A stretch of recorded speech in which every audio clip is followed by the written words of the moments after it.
guys, welcome to our YouTube channel Ilm Ki Roshni. Myself is Mohammad Abubakar Siddiq and today we are going to discuss an important topic that is living world in time from the chapter 1 biology for first year.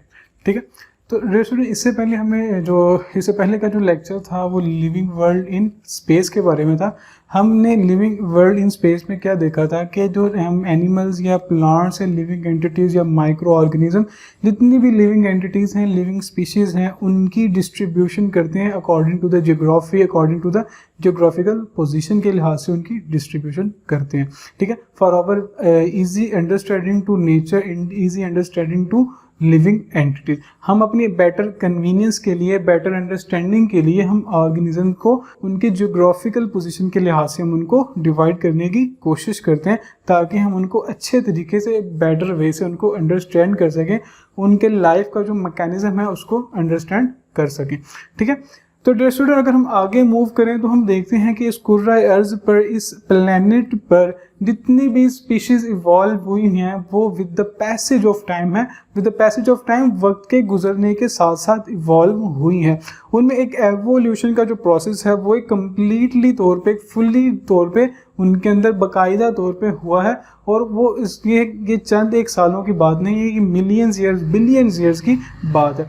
जैसे कि अगर मैं आपको यहाँ पे एक example देता चलता हूँ, हमने लेवल्स ऑफ बायोलॉजिकल ऑर्गेनाइजेशन में देखा था कि कैसे एक वेरी बेसिक लेवल से, जो बेसिक लेवल हमने पढ़ा था एटॉमिक, सब एटॉमिक पार्टिकल से, कैसे लाइफ ने वहाँ से स्टार्ट होना शुरू किया, वहाँ से स्टार्ट हुई और फिर वहाँ से मूव होने के बाद वो कैसे जो है मॉलिक्यूल्स की तरफ गई, मॉलिक्यूल से फिर उसने हमने देखा था कि different macro and micro molecules बने थे.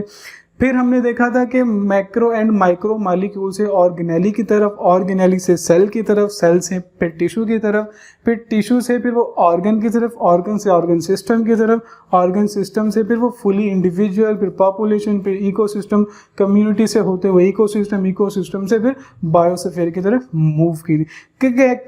तो इससे हमें ये नज़र आता है कि कैसे एक बेसिक लेवल से लाइफ जो है स्टार्ट होकर एक कम्प्लेक्सिटी की तरफ मूव करती है. ठीक है, इसी तरह डियर स्टूडेंट डिफरेंट किस्म की स्पीशीज जो हैं वो with the passage of time evolve होती हैं और एक सिंपल से एक कम्प्लेक्सिटी की तरफ मूव करती हैं.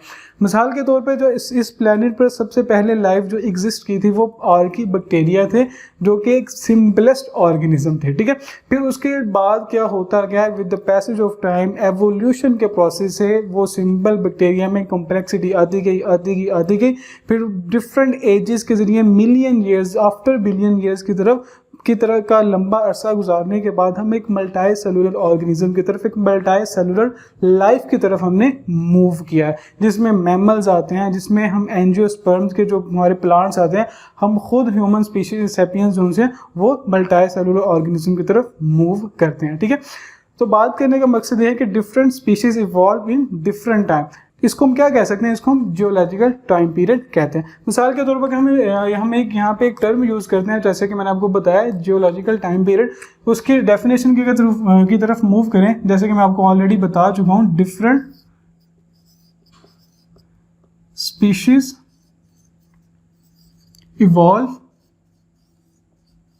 इन डिफरेंट टाइम. ठीक है, इसको हम क्या कहते हैं, is known as geological time period. कि डिफरेंट किस्म की स्पीशीज हैं वो एक ही दम कुर्रा अर्ज पर, एक ही दम प्लेनेट पर वकू पजीर नहीं हुई, रूनुमा नहीं हुई, बल्कि उन्होंने अपने डिफरेंट जो प्रोसेस है एवोल्यूशन का उसको मद्देनज़र रखते हुए, उसको फॉलो अप करते हुए अपने वक्त के लिहाज से इसके ऊपर नमूदार हुई. ठीक है, तो इस चीज़ को अंडरस्टैंड करने के बाद ये स्टूडेंट हमारे माइंड में एक क्वेश्चन आता है कि हमें कैसे पता चलता है कि कौन सी स्पीशी है वो किस टाइम में नमूदार हुई है, किस टाइम में वो इवॉल्व हुई है. ठीक है, तो इसके लिए अगर मैं आपको यहाँ पे एक बात बताता चलता हूँ कि हमने पहले लेक्चर में हमने देखा था, एक ब्रांच को हमने डिस्कस किया था. वो ब्रांच क्या थी डियर स्टूडेंट, वो थी पेलियंटोलॉजी. ठीक है, स्टडी ऑफ फॉसिल, फॉसिल्स को स्टडी करना पेलियंटोलॉजी है. अब फॉसिल्स का यहाँ पे क्या लिंक है, फॉसिल्स को यहाँ पे कैसे डील आउट किया जाता है वो मैं आपको बताता हूँ कि फॉसिल्स एक्चुअली में क्या होते हैं, डेड रिमेनिंग होते हैं। यहाँ पे एक और आपको एक बात बताता चलता हूँ कि ये अक्सर किया जाता है, ये अक्सर कॉन्सेप्ट दिया जाता है कि जो फॉसिल्स होते हैं वो सिर्फ और सिर्फ डेड रिमेनिंग होते हैं। हालांकि एक्चुअली में रियलिटी में ऐसा नहीं है। जो इवन के जो लिविंग फॉसिल्स भी होते हैं, लिविंग स्पीशीज़ के फॉसिल्स होते हैं, वो भी इस प्लेनेट पर एग्जिस्ट करते हैं। ठीक है, तो नेक्स्ट अगर मूव करें तो हम देखते हैं कि हमें ये तो पता चल गया कि फॉसिल्स की स्टडी से हमने पता कर लिया कि ये जो स्पीशी थी ये एग्जिस्ट करती थी। लेकिन क्या नेक्स्ट क्वेश्चन हमारा ये आता है कि हम उस स्पीशी की जो एज है उसको कैसे डिटरमाइन करते हैं, उसको कैसे फाइंड आउट करने की कोशिश करते हैं। एक्चुअली में होता क्या है कि जो जितने भी ये फॉसिल्स होते हैं ये सेडिमेंट्री लेयर्स या सेडिमेंट्री रॉक्स जो सी होती हैं उनके अंदर प्रेजेंट होते हैं। मिसाल के तौर पर यहाँ पे मैं एक पिक्चर ड्रा करता हूँ, उससे आपको थोड़ा क्लियर हो जाएगा। लेट्स सपोज कि एज जो है ये एक फॉसिल है। अब इसके ऊपर क्या होगा कि डिफरेंट जो सेडिमेंट्स होंगी, लेयर्स होंगी, वो इसके ऊपर with the passage of time वो डिफरेंट किस्म की लेयर्स हो सकती हैं। सॉइल, एयर, वाटर, जो भी पार्टिकल्स वगैरह होते हैं उनकी लेयर्स जो सी होती है वो फॉसिल्स के ऊपर अटैच होना, उसके ऊपर जमना स्टार्ट हो जाती है। ठीक है, लेट्स मूव। अगर ये हमारे पास एक और आती है फॉसिल, मैं उसको नाम देता हूँ बी का।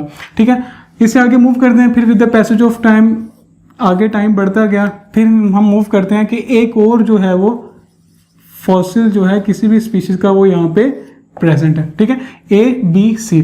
अब इस पिक्चर से हमें क्या फाइंड आउट होता है, इस पिक्चर से हम कैसे एज को डिटरमाइन करेंगे। ठीक है, तो इस फिगर से क्या जाहिर हो रहा है डियर स्टूडेंट, इस फिगर से जाहिर ये हो रहा है कि जो सबसे लेटेस्ट, जो सबसे नया फॉसिल्स है वो कौन सी स्पीशी का है, वो स्पीशी सी का फॉसिल्स हैं। क्यों? क्योंकि ये सबसे पहले हमें रॉक्स में डिटरमाइन हुआ है, सबसे पहले हमने इसको फाइंड आउट किया।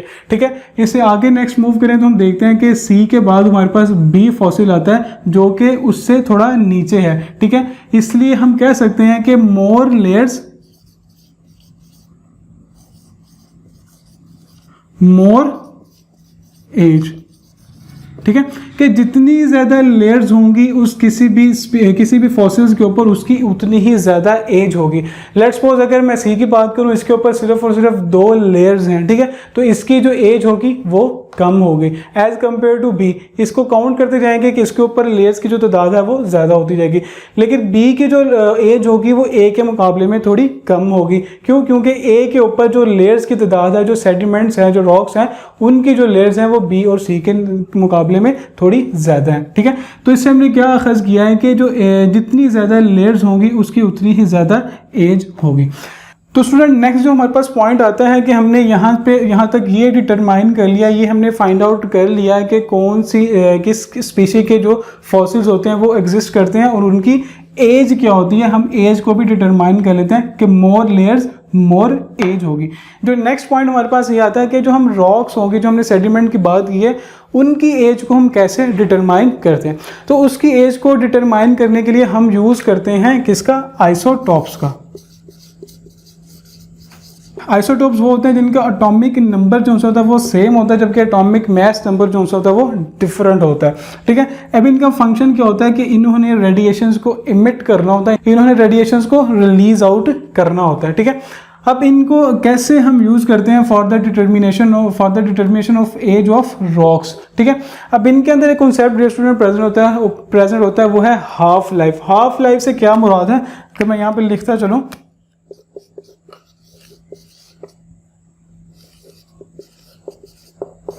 किसी भी आइसोटोप की हाफ लाइफ से क्या मुराद है कि मिसाल के तौर पर मैं कहता हूँ कि हमारे पास एक वाई आइसोटोप है जिसकी हाफ लाइफ जो है वो 100 ईयर्स है।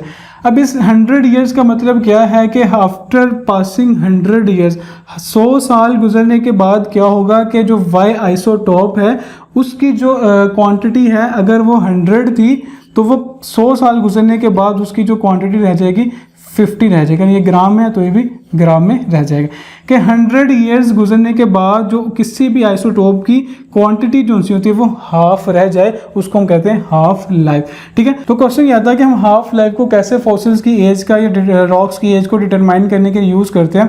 तो कोई भी आइसोटोप किसी भी फॉसिल के साथ अटैच होता है तो हम उसकी हाफ लाइफ को काउंट करते हैं कि उसकी हाफ लाइफ जो है वो कितनी गुजर चुकी है। जितनी ज़्यादा हाफ लाइफ गुजर जाएगी, जितनी ज़्यादा हाफ लाइफ उसकी नंबर ऑफ हाफ लाइफ से ज़्यादा होंगे, उतनी ही उस फॉसिल्स की ज़्यादा एज होगी। तो that's why we can say more half life, more age of fossil. तो डियर स्टूडेंट, आपकी बुक में एक टेबल भी ड्रॉ किया गया है कि जिसमें मुख्तलिफ इराज, जैसे कि मैंने आपको बात की थी, जो जियोलॉजिकल टाइम पीरियड को उन्होंने एक बाकायदा तौर पे ड्रॉ करने की कोशिश की है। अगर टेबल को हम थोड़ा सा डिस्कस करें तो हम देखते हैं कि उसमें हमें 4 इरा नज़र आते हैं, फिर उसके आगे डिफरेंट पीरियड्स उसके नज़र आते हैं, फिर उनके आगे जो पीरियड्स के अंदर जितनी भी चेंजेस आई हैं, स्ट्रक्चरल मॉडिफिकेशंस आई हैं with the passage of time, वो उन्होंने दी हुई हैं। ठीक है, अगर हम इराज की बात करें तो हम देखते हैं हमारे पास 4 जो मेजर इराज आते हैं। सबसे पहले हमारे पास सिनोजोइक इरा है, फिर मीजोजोइक, फिर पेलियोजोइक, फिर प्रोटीरियोजोइक इरा है। अगर हम, जैसे मैंने आपको बात पहले स्टार्टिंग ऑफ द लेक्चर मैंने आपको बताया था कि सबसे पहले जो ऑर्गेनिज्म था वो आर्कीबैक्टीरिया थे और वो अबाउट 300 मिलियन ईयर्स अगो वो एग्जिस्ट करते थे। ठीक है, यानी कि 300 मिलियन ईयर्स अगो लाइफ जो है वो स्टार्ट हुई। अब वो जो आर्कीबैक्टीरिया थे वो कौन से इरा में आते हैं, वो सबसे जो प्रीवियस इरा है, प्रोटीरियोजोइक इरा है, वो उसमें फॉल करते हैं। ठीक है, with the passage of time उनमें मॉडिफिकेशन आती रही, कॉम्प्लेक्सिटी की तरफ मूव करते गए, और जो हमारे पास जो लेटेस्ट इरा आता है वो कौन सा होता है, वो सिनोजोइक इरा है, जिसमें हम एंजियोस्पर्म्स को डील करते हैं, हम खुद जो ह्यूमन स्पीशीज हैं उसको भी डील करने की कोशिश करते हैं। ठीक है, so that's all for today, stay tuned for our next video. Thank you.